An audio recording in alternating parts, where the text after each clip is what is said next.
Jubilee Hills BRS MLA Maganti Gopinath అనారోగ్యం కారణంగా కన్నుమూశారు. ఈ నేపథ్యంలో మాగంటి మృతదేహానికి నివాళులర్పించేందుకు ఆయన కుటుంబ సభ్యులు పరామర్శించేందుకు బీఆర్ఎస్ అధినేత కేసీఆర్ వెళ్లారు.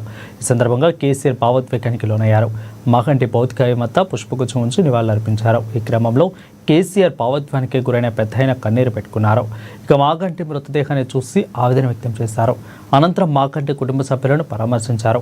అండగా ఉంటామని భరోసా కల్పించారు. మాగంటి కుమారుడిని ఆప్యాయంగా దగ్గరకు తీసుకుని ధైర్యం చెప్పారు. అనంతరం ఏపీ మంత్రి నారా లోకేష్ సతీమణి బ్రాహ్మణి సత్య నివాళులర్పించారు. ఉమ్మడి ఏపీ హయాంలో టీడీపీ పార్టీ నుంచి పనిచేశారని ఆయన చెప్పుకొచ్చారు. ఇక అంతకంటే ముందు బీఆర్ఎస్ వర్కింగ్ ప్రెసిడెంట్ కేటీఆర్, మాజీ మంత్రి హరీష్ రావు నివాళులర్పించారు.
జూబ్లీహిల్స్ బీఆర్ఎస్ ఎమ్మెల్యే మాగంటి గోపీనాథ్ అనారోగ్యం కారణంగా కన్నుమూశారు. ఈ నేపథ్యంలో మాగంటి మృతదేహానికి నివాళులర్పించేందుకు ఆయన కుటుంబ సభ్యులను పరామర్శించేందుకు బీఆర్ఎస్ అధినేత కేసీఆర్ వెళ్లారు. ఈ సందర్భంగా కేసీఆర్ భావోద్వేగానికి లోనయ్యారు. మాగంటి భౌతికాయం వద్ద పుష్పగుచ్చం ఉంచి నివాళులర్పించారు. ఈ క్రమంలో కేసీఆర్ భావోద్వేగానికి గురైన పెద్దయిన కన్నీరు పెట్టుకున్నారు. మాగంటి మృతదేహాన్ని చూసి ఆవేదన చెందారు. అనంతరం మాగంటి కుటుంబ సభ్యులను పరామర్శించారు. అండగా ఉంటామని భరోసా ఇచ్చారు. మాగంటి కుమారుడిని ఆప్యాయంగా దగ్గరకు తీసుకొని ధైర్యం చెప్పారు.